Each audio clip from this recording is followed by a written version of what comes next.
So good afternoon friends. So వాటి వీడియోలో మనం షార్ట్ టర్మ్ ట్రేడింగ్ కి స్టాక్స్ ఎలా పిక్ చేయాలి అండ్ సైమల్టేనియస్లీ లాంగ్ టర్మ్ కూడా ఎలా స్టాక్స్ సెలెక్ట్ చేయాలి, సో వాటి గురించి అయితే డిస్కస్ చేసుకోబోతున్నాం. సో రీసెంట్ గా మనం కొన్ని స్టాక్స్ అయితే టెక్నికల్ అనాలిసిస్ పాయింట్లు అయితే రెగ్యులర్ గా డిస్కస్ చేసాం. ఫర్ ఎగ్జాంపుల్ సుజ్లాన్ కావచ్చు, ఐడిఎఫ్సి ఫస్ట్ బ్యాంక్ కావచ్చు, అలా మల్టిపుల్ చిన్న కంపెనీస్ గురించి అయితే రెగ్యులర్ గా నేను అప్డేట్ చేస్తూ ఉన్నాను. సో స్టాక్స్ కూడా అకార్డింగ్ గా ఏదైతే లెవెల్స్ అయితే డిస్కస్ చేసామో ఎగ్జాక్ట్ గా లెవెల్స్ ఫాలో అవుతుంది. బట్ మనకి ఇంకా స్టాక్స్ కావాలి, షార్ట్ టర్మ్ ట్రేడింగ్ చేయాలనుకున్న వాళ్ళు ఎవరైతే ఉన్నారో సో వాళ్ళకి స్టాక్స్ ఎలా సెలెక్ట్ చేసుకోవాలి, టార్గెట్స్ ఎలా ఫిక్స్ చేసుకోవాలి, ప్రాఫిట్ ఎలా బుక్ చేసుకోవాలి, సో వాటి గురించి మనం కొన్ని స్కానర్స్ అయితే డిజైన్ చేసామన్నమాట. సో ఎలా యూస్ చేయాలి, ఎలా ఇంప్లిమెంట్ చేయాలి, ఎవ్రీథింగ్ మనం డిస్కస్ చేద్దాం. సో ముందుగా ఛానల్కి ఎవరైనా కొత్తగా వస్తే తప్పకుండా ఛానల్ని సబ్స్క్రైబ్ చేసి పక్కనే ఉన్న బెల్ ఐకాన్ని క్లిక్ చేయండి. సో దట్ ముందుగా వచ్చే లేటెస్ట్ అప్డేట్స్ అన్ని మీకు టైంకి అందుతూ ఉంటాయి. So first and foremost thing, scanners ఎందుకు యూస్ చేయాలి? సో మన స్టాక్ మార్కెట్ గురించి డిస్కస్ చేసుకుంటే మనకి వేలలో స్టాక్స్ ఉంటాయి. సో ఎవ్రీ సింగిల్ డే ఒక్కొక్క స్టాక్ బ్రేక్అవుట్ ఇస్తుంది, ఒక్కొక్క స్టాక్ మంచి మూవ్ ఇచ్చి మంచి రిటర్న్స్ జనరేట్ చేస్తుంది, irrespective of market conditions. So recent గా చూసుకుంటే నిఫ్టీ చాలా వొలటైల్ మూవ్స్ ఇచ్చింది, బికాస్ యుఎస్ లో మనకి ట్రంప్ ఎఫెక్ట్ కానివ్వండి, రీసెంట్ గా ఇండో పాక్ టెన్షన్స్ వల్ల కూడా మనకి స్టాక్స్ అనేవి కొంచెం వొలటైల్ గా బిహేవ్ అయ్యాయి. బట్ కొన్ని స్టాక్స్ అయితే స్టడీగా రిటర్న్స్ ఇస్తా ఉన్నాయి, కొన్ని స్టాక్స్ అయితే పడుతూ ఉన్నాయి. సో అలా మనం ఒకటి అయితే అనలైజ్ చేయలేం, బికాస్ వేలల్లో ఉంటాయి. సో దానికోసమే మనం ప్రీడిఫైన్డ్ ఫిల్టర్స్ పెట్టి మనమైతే స్టాక్స్ అనేవి సెలెక్ట్ చేయొచ్చు అనమాట. సో అలాగే నేను ఒక షార్ట్ టర్మ్ ట్రేడింగ్ స్క్రీనర్ అయితే డిజైన్ చేశాను. సో దాంట్లో మనం ఆటోమేటిక్గా కండిషన్స్ ఇంప్లిమెంట్ చేస్తే మనకి స్టాక్స్ అనేవి ఫిల్టర్ అయిపోతాయి అనమాట. So based on different conditions, మీ వాల్యూమ్ తీసుకున్నాను, మూవింగ్ యావరేజ్ తీసుకున్నాను, ఆర్ఎస్ఐ తీసుకున్నాను. సో ఇవేంటి, these are indicators. So moving averages అనేది మీకు ఆల్రెడీ తెలిసే ఉంటుంది, ఎవరికి తెలీదో వాళ్ళు డెఫినెట్గా కామెంట్ సెక్షన్లో మెన్షన్ చేయండి, సపరేట్ వీడియో చేయడానికి ట్రై చేస్తాను. Apart from that RSI relative strength index, strength volume కానివ్వండి, అండ్ క్యాండిల్ స్ట్రక్చర్స్ బేస్ మీద, సో క్యాండిల్స్ క్లోజింగ్ ఎలా అవుతున్నాయి, ఓపెనింగ్ ఎలా అవుతున్నాయి, సో ఆ కండిషన్స్ బట్టి మనమైతే ఈ స్కానర్ అయితే డిజైన్ చేసామన్నమాట. So which is very good, specially for short term point of view. ఎవరైతే షార్ట్ టర్మ్ ట్రేడింగ్ చేయాలనుకుంటున్నారో, కొన్ని రోజులు హోల్డ్ చేసిన తర్వాత ఎగ్జిట్ చేయాలనుకుంటున్నారో, సో వాళ్ళకి ఇది చాలా బెనిఫిషియల్ అనమాట. సో ఇక్కడ చూసుకుంటే మనకి టాప్ 3 స్టాక్స్ వచ్చేసి విశాల్ మెగామార్ట్ వచ్చింది, ఎన్ఏసిఎల్ వచ్చింది, అండ్ హెచ్డిఎఫ్సి లైఫ్ ఇన్సూరెన్స్ వచ్చింది. సో ఇది ఎప్పుడు రన్ చేయాలి కూడా చెప్తాను, ఎలా రన్ చేయాలి కూడా చెప్తాను.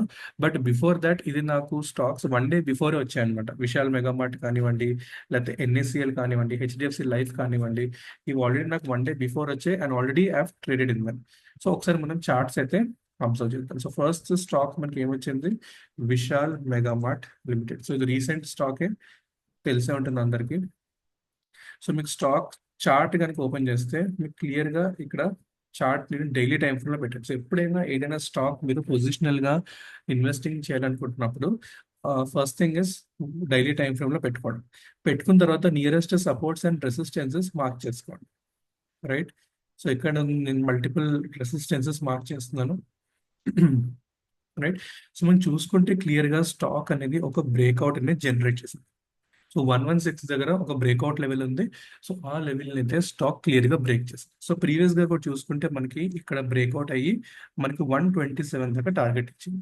సో ఇప్పుడు కూడా మనం ఏం ఎక్స్పెక్ట్ చేయొచ్చు, ఇక్కడ ఒక బ్రేక్అవుట్ ఫిల్టర్ అయింది కాబట్టి, క్లోజింగ్ అయింది కాబట్టి మనం నెక్స్ట్ టార్గెట్ 127 దాకా ఎక్స్పెక్ట్ చేయొచ్చు అనమాట. సో జస్ట్ ఇదొక simple analysis from the scan.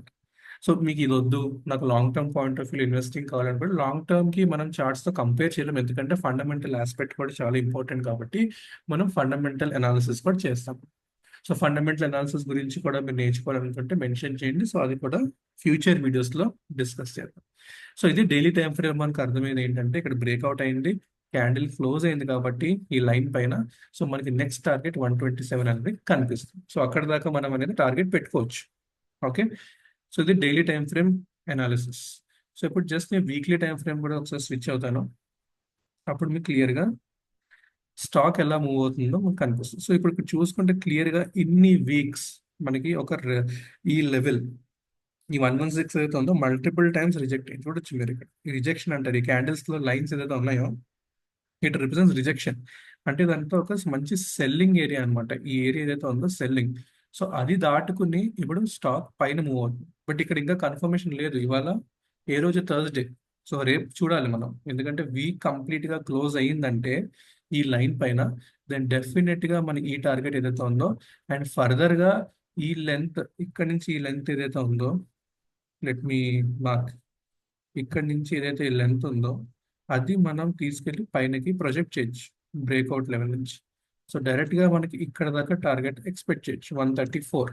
So that is how we analyse. సో ఇదంతా టెక్నికల్ అనాలిసిస్ లో ఒక సబ్జెక్ట్ అనమాట. Using candlesticks, using support resistance, using breakout levels, we try to predict ఎక్కడ దాకా స్టాక్ అనేది వెళ్తుంది. సో ఈ స్కానర్ నా ఆ ప్రాసెస్ ఏదైతే ఉందో అది ఈజీ చేసింది అనమాట. రైట్. సో ఇది first thing. So second stock వచ్చేసి ఎన్ఏసిఎల్. నేను టాప్ 3 స్టాక్స్ పిక్ చేస్తున్నాను, ఎందుకు తర్వాత చెప్తాను. అది ఎన్ఏసిఎల్. రైట్. సో నెక్స్ట్ ఇక్కడ నేను ఎన్ఏసిఎల్ అని సెర్చ్ చేస్తాను. రైట్.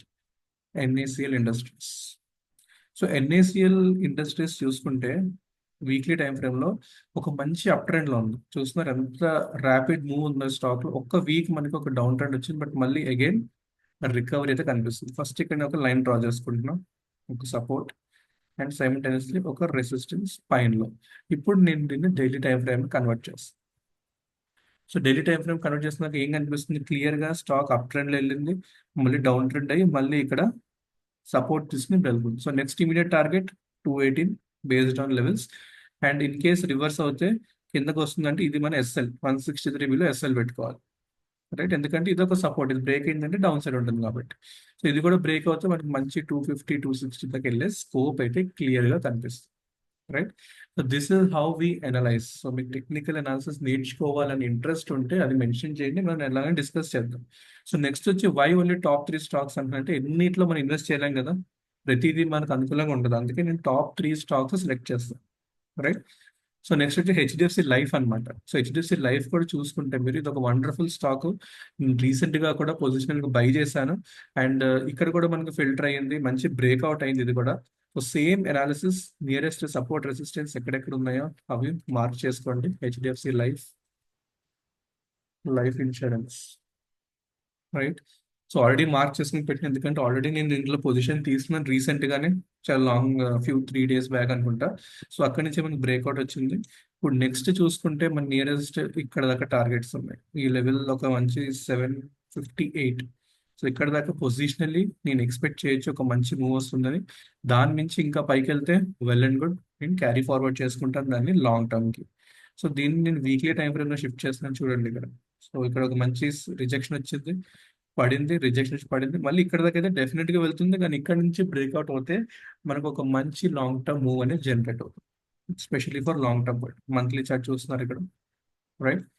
సో ఇదన్నమాట. So this is how you filter stocks based on screener. ఈ స్క్రీనర్ లింక్ ఎవరికైతే కావాలో కామెంట్ సెక్షన్ లో లింక్ అని మెన్షన్ చేయండి, నేను వాళ్ళకి ప్రొవైడ్ చేస్తాను. సో ఇంకేమైనా క్వెరీస్ ఆర్ డౌట్స్ ఉంటే తప్పకుండా కామెంట్ సెక్షన్ అయితే మెన్షన్ చేయండి. So thank you for watching.